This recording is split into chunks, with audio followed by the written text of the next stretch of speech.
Et aujourd'hui, on est chez un kiné et un agent territorial qui ont le projet, qui est en cours de monter un gîte et chambre d'hôtes dans leur propre maison, en plein milieu de la Camargue.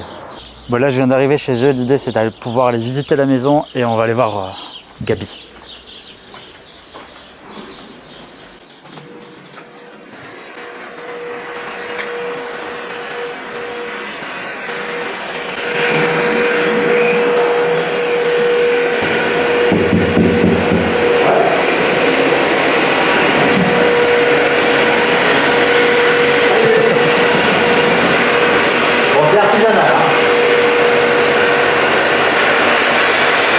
Le mec fait ses travaux lui-même, quoi. Tu fais tes travaux toi-même. Et les cours, ça coûte moins cher. C'est super plaisant. Et tu veux que je ponce? Parce qu'on entend... Qu'est-ce que tu es en train de faire là, Gabi? Qu'est-ce que je suis en train de faire? Je suis en train de poncer les murs de la salle de bain où il y avait une magnifique fibre de verre absolument dégueulasse qui avait pris en plus l'humidité. Du coup, on a viré la fibre de verre, on a traité les murs contre le salpêtre, on a passé une première couche d'enduit et là je suis en train de poncer la première couche d'enduit puisque j'ai fait ça un petit peu comme un malpropre. Et donc du coup avant la deuxième couche. Et comme ça on n'a plus que des petits trous, c'est bien égalisé, c'est bien droit. Ça, tu vois, alors il est kiné, mais il est artisan en même temps. Et il s'ennuie beaucoup le monsieur et du coup il ponce. Et ça c'est une ponceuse que j'ai récupérée d'un pote qui fait plein de bricolage et qui me l'a vendue pour une bouchée de pain. Et du coup c'est très pratique. Voilà. Bon, le seul truc qui va pas c'est que j'ai dû brancher directement l'aspirateur dessus parce que le tuyau est trop long et en fait quand je ponce il y en a partout. Ce qui fait que je prends des cheveux blancs. Et là ça marche vachement bien, mais du coup je bricole comme on peut pour essayer de surélever l'aspirateur pour pouvoir atteindre le plafond. Vestagaya! Tu saurais nous expliquer pourquoi c'est écrit bientôt disponible en construction hein? Alors, cette salle de bain, c'est la deuxième salle de bain d'un grand projet qui est notre maison en fait, et qui va être des chambres d'hôtes. En gros, la maison, il y a deux grandes parties. Il y a la partie qu'on va habiter et il y a la partie qu'on va louer. Et en plus, elle était vraiment faite pour ça. C'est-à-dire qu'on a un couloir central qui va délimiter plusieurs chambres. Et donc là, on a une salle de bain, donc on a déjà refait la chambre du fond. Et là, ce sera une salle de bain commune parce qu'il y a 3 petites chambres. Donc l'idée, c'est de faire une salle de bain avec des petites chambres, une salle de bain commune et avec des prix abordables forcément. Et comme on est très écolo, l'idée ce sera de faire du vélotourisme. Comme ça, les gens ils pourront venir, déposer leur vélo, prendre un peu l'apéro et puis une bonne petite douche, tant qu'à faire, avec cette salle de bain qui date un petit peu, faut bien le dire. Cette salle de bain vintage quoi. Salle de bain très vintage. Et en plus, il n'y avait pas ce truc-là qui est pour l'instant très moche, qui est une VMC. Ce qui fait qu'on avait de l'humidité juste partout. Il fallait ouvrir les fenêtres l'hiver, c'était vachement sympa. Un, ça faisait consommer de l'énergie parce qu'il fallait réchauffer la pièce derrière. Et deux, il faisait un peu froid. Et donc ici, vous avez le couloir qui dessert différentes pièces. Donc on se croirait presque dans un hôtel. Donc on aurait dit que c'était fait pour ça. Donc chaque pièce est une chambre, sauf ici, c'est la salle de bain. Voilà. Mais il y a un projet encore plus tard de se couper la salle de bain en deux. Mais là, on va faire les choses step by step. On va commencer par refaire la salle de bain. Déjà, ça se trouve, un peu comme dans les émissions, elle sera home staging et peut-être qu'elle va même nous plaire en étant comme ça. Et ce sera largement suffisant pour les gens qui viennent en fait une nuit. Peut-être plus compliqué pour les gens qui viennent une semaine, mais en vrai, pour avoir déjà été dans des chambres d'hôtes, même une semaine en vacances, la salle de bain l'été, on vit dehors quoi. Donc, on n'y passe pas une heure quoi. Voilà. Une petite douche le matin, on se lave, on va plutôt dans la piscine, à la plage, voilà. C'est cool. Bah écoute, je vais pas t'embêter plus longtemps. Oui, beaucoup, parce qu'il y a beaucoup de boulot. Hein. Ce que je te propose, c'est qu'après tu prennes une douche, et on se retrouve à l'extérieur, au bord de la piscine ou en saut de l'olivier, tiens. Ouh. Et comme ça, tu nous raconteras tout ton J'achète. Ça enregistre. Alors attention, hein. On a un petit truc à fêter, c'est l'ouverture de Vestagaya. Donc, nos amis nous ont rapporté une délicieuse petite bouteille de blanquette de Limoux, c'est ça? Oui. Qui est pas très loin d'ici d'ailleurs. Petite région. On va essayer de faire péter le bouchon. Je whisky. Et évidemment, quand tu veux faire... Ouais. Allez là. Ça c'est de la bonne blanquette. Comment est votre blanquette? La blanquette est bonne. De quoi tu veux Ça y est, t'as pris ta douche? Ça y est, enfin, douché, propre, prêt pour vous raconter des petites histoires. Alors raconte-nous ton projet parce que du coup, l'idée c'est de comprendre bien de où tu pars. Voilà, qui t'es toi à la base? Qui je suis? Ouais. Gabriel. De base, je suis kiné. J'étais kiné libéral. On a déménagé dans le sud avec mon ami parce que, un, il y avait la famille dans le sud. Et deux, j'en avais un peu marre du libéral. Ça me mangeait énormément de temps et d'énergie. Du coup, je suis parti dans un CHU. J'ai fait du salariat. Tout le monde a fait « Ah mon Dieu, pourquoi tu as fait du salariat ?» Et en fait, c'était super sympa. Et surtout parce que la recherche, ça me plaisait. Et donc voilà, maintenant je fais un doctorat de neurosciences de la douleur. Drôle d'idée, mais toujours aussi plaisant. Et du coup, ouais, j'aime bien un peu le challenge. Et on a acheté cette grande maison il y a 3 ans quasiment maintenant, avec des petits animaux qui sont dans le champ. C'est la maison du bonheur, il y a même des petits animaux qui sont gentils. Allez, va jouer ailleurs. Et donc le projet, quand on a acheté, au départ, forcément budget limité, on était plutôt parti sur... Il y a le chat qui est en train de se faire plaisir avec la viande. Du coup, on était parti plutôt sur un projet d'habitation. Et puis, c'est avéré que mes parents ont vu cette maison en annonce, qui était largement au-dessus de notre budget. Et par contre, avec énormément de potentiel. Très grande maison, organisée avec beaucoup de chambres, avec plein d'avantages, la piscine, le barbecue, un four à pizza, un grand jardin, et dans un endroit qui était quand même vachement loin de la ville, quoi. On s'est dit, ah, c'est quand même pas Nîmes, bon, c'est un peu loin. On a visité, et en fait, on a vu le potentiel. On a vraiment vu le potentiel de la maison. Beaucoup de travaux, ok, d'accord, bon, mais ça, c'est pas très grave, en vrai. Le principe, c'est de se projeter. On s'est projeté dedans et je me suis dit, il y a tout ce que je rêve d'avoir dans une maison. Une grande cuisine, c'est cliché, hein, mais grande cuisine, four à pizza. Je voyais déjà les soirées avec les amis, je voyais déjà les soirées, les week-ends avec les familles, avec les cousins, les tontons, les neveux. Enfin, voilà, c'était vraiment ça que je voyais, c'était de la projection. Et du coup, progressivement, le projet s'est monté. On a vu l'ampleur des travaux et on s'est dit, ah mon Dieu, qu'est-ce qu'on a fait? On va jamais s'en sortir. Et là, un certain Gauthier et une certaine Paola sont venus nous voir. On a commencé à parler de notre projet. Je sais pas si tu voulais que j'enchaîne là-dessus, mais j'enchaîne là-dessus. Et du coup, comme ils avaient déjà fait plein de projets immobiliers, plein de projets de construction, déjà, ça nous a rassurés en disant, mais en fait, on peut. Ça se fait. C'est faisable, c'est réalisable. Et on va y aller step by step. Et plutôt que d'essayer de se dire, c'est lointain, c'est impossible, on n'y arrivera jamais, avec les conseils, c'était commence par une chambre, tente, vois ce que ça donne. Puis finalement, maintenant que la chambre elle est finie avec la salle de bain, on se dit « Ah, c'est quand même plutôt sympa ». Et en fait, ça donne de la confiance en avançant petit à petit. Et donc le projet, c'est des chambres d'hôtes. Donc 5 chambres d'hôtes, avec un futur gîte aussi. Donc ça, c'est encore lointain parce qu'il y a encore beaucoup de travaux. Mais c'est pas impossible. Et même le projet va se décliner. Enfin, l'idée, c'est vraiment d'avoir un truc encore plus grand. C'est-à-dire que on est dans une région agricole, on est dans une région qui fait du vin, on est dans une région où il y a de la culture, avec tout le passé gréco-romain, avec tout le passé sur le christianisme et le protestantisme. Il y a les chemins de Saint-Jacques-de-Compostelle. Donc voilà, très très gros patrimoine. Potentiel aussi très écologique puisque nous sommes aux portes de la Camargue et que la Camargue c'est un espace naturel réservé, parc naturel de Camargue où il y a des espèces d'oiseaux absolument magnifiques.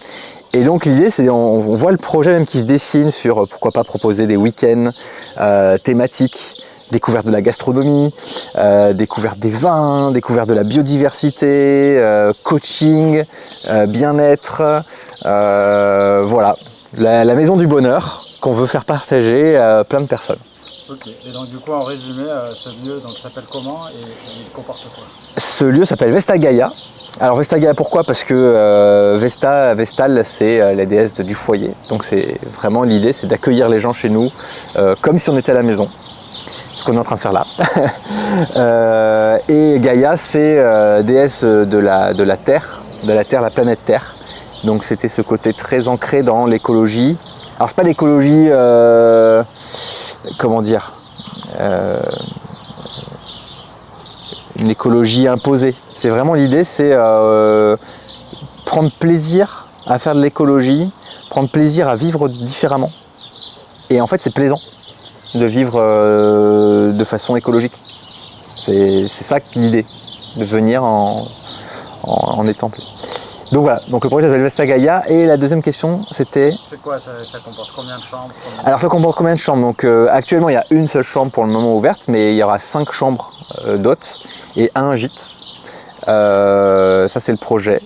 Après, on peut imaginer même un projet plus grand, avec carrément une location totale de la maison. Pourquoi pas pour des événements. On a déjà organisé un mariage ici, donc c'était assez chouette. Ça, le lieu s'y prête. Et puis pourquoi pas des week-ends, découvertes, coaching, bien-être, cuisine, photo, que sais-je. Et comment on peut vous retrouver sur Internet? Comment on peut nous trouver? Sur les plateformes habituelles, Booking, Airbnb. Et on a un site vestagaia.com. Merci.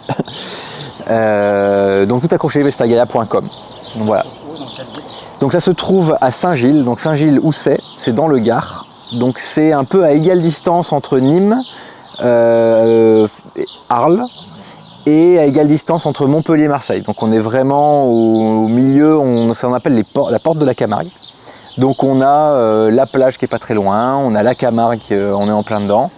On a la montagne qui est pas très loin non plus, à une demi-heure, une heure de route, on a les Cévennes.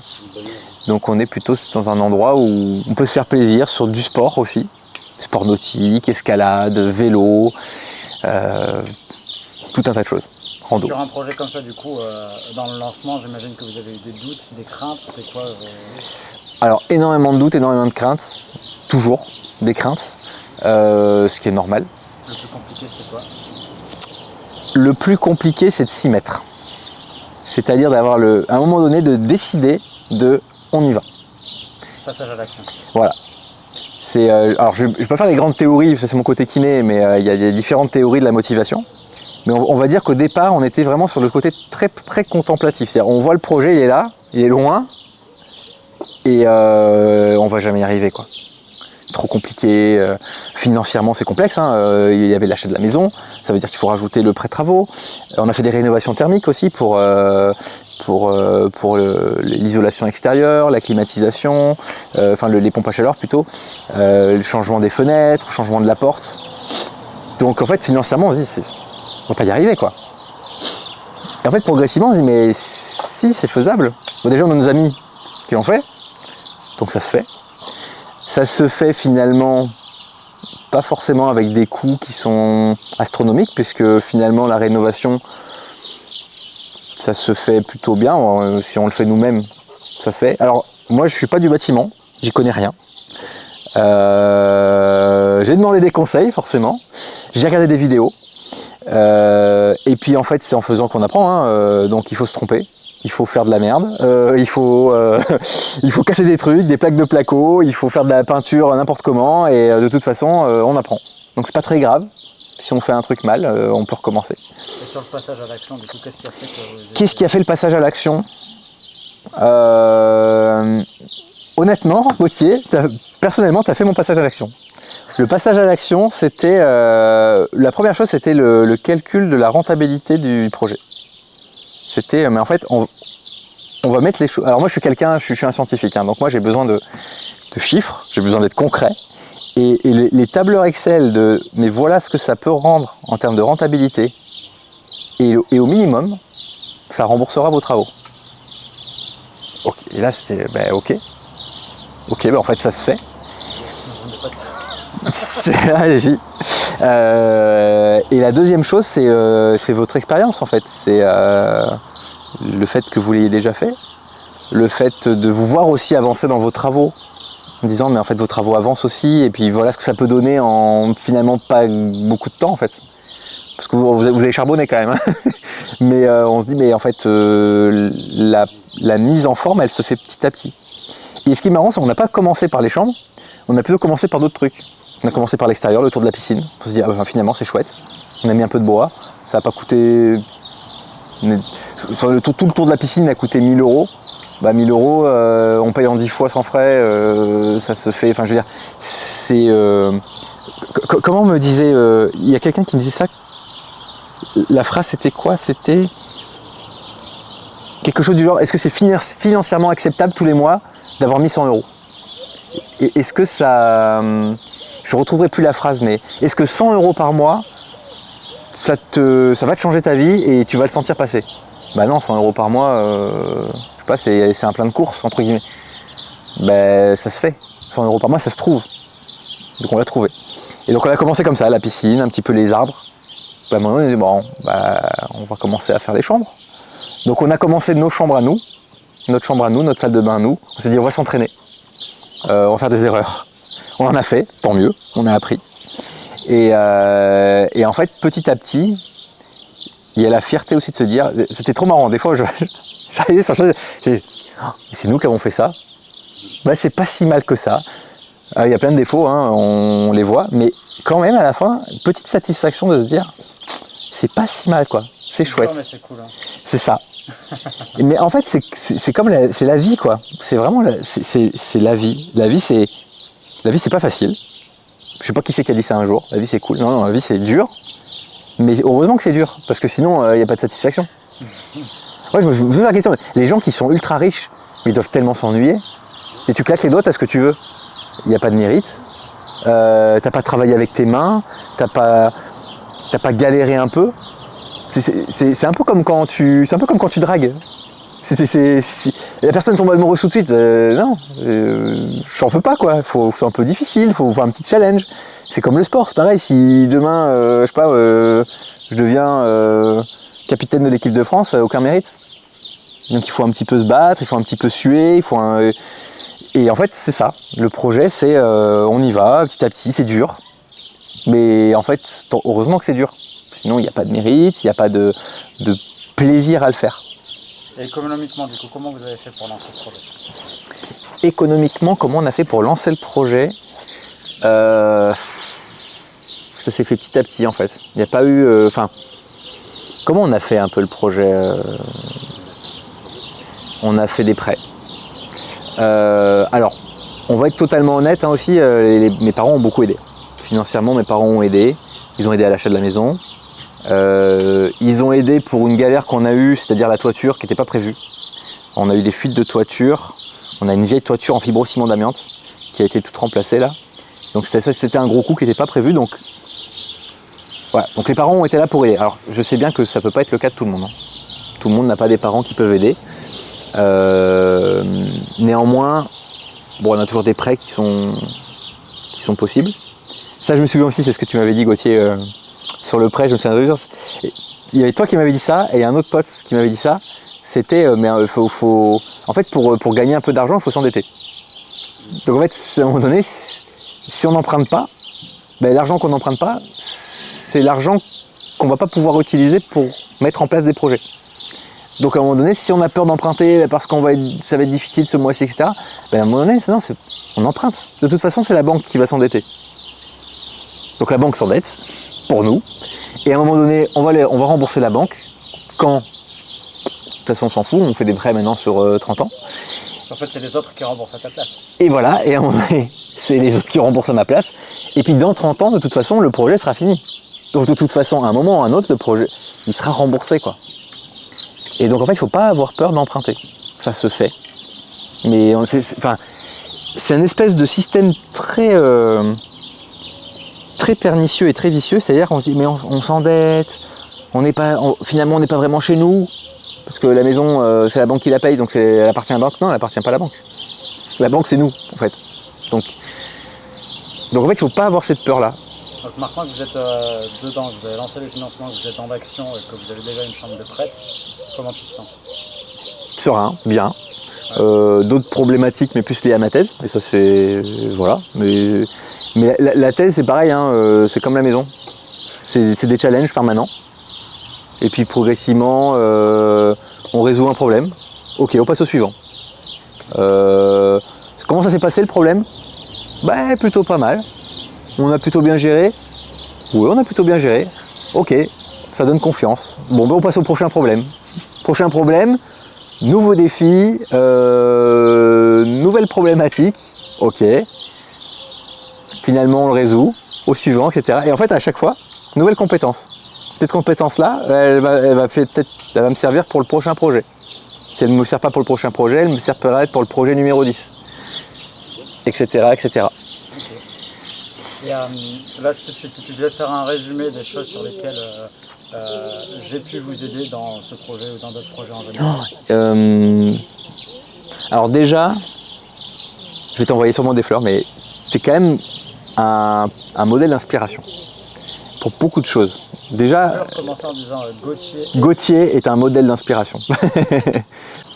Si tu devais dire quelque chose à quelqu'un qui veut lancer son projet mais qui n'ose pas passer à l'action, qu'est-ce que ce serait? Appelle Gauthier.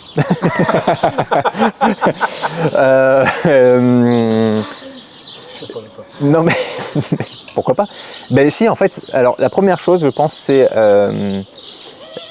l'envie. L'envie qui se matérialise par le projet. C'est-à-dire que c'est lointain, c'est là, mais j'ai vraiment ce projet, il me tient à cœur et j'ai envie d'y aller. Et la deuxième chose, c'est ne pas y aller seul. Vraiment y aller avec quelqu'un qui a soit de l'expérience, soit de la motivation, soit les deux, mais une forme d'accompagnement, même un petit peut lancer un petit déclic. Donc voilà, un petit peu c'est les différentes choses. Et moi c'est mon côté scientifique cartésien, c'est les chiffres, parce que les chiffres ne mentent pas. Le chien va-t'en. Les chiffres ne mentent pas, et une fois qu'on voit une fois qu'on a posé sur le papier la rentabilité du projet en disant mais voilà combien ça va rapporter, combien ça t'a coûté, et même ça t'a coûté tant, et même s'il y a 1, 2, 3, 4 prêts derrière, ça reste rentable. Et ça m'a fait un déclic incroyable. Mais voilà, c'est mon côté chercheur, mon côté chiffre, mon côté statistique. Ok, ça marche. Est-ce que tu peux faire une petite phrase de conclusion pour dire aux gens qui sont bienvenus ici avec Vesta Gaia? Alors vous êtes effectivement tous les bienvenus ici. Vesta Gaia, comme son nom l'indique, c'est le foyer et la Terre, notre petite Terre. Qui d'ailleurs c'est nous la Terre. Hein. Quand on dit je vais sauver la planète, c'est pas la planète qu'on sauve, hein, c'est nous. Hein. Juste à aparté. Donc l'idée c'est qu'en fait cette chambre d'hôte, vous venez un peu comme une célèbre marque que je ne citerai pas parce que je les aime pas, mais venez comme vous êtes. Et l'idée c'était vraiment très friendly. Voilà, il y a du partage. Il y a du partage. Moi, j'aime beaucoup discuter avec les gens, ça doit s'entendre.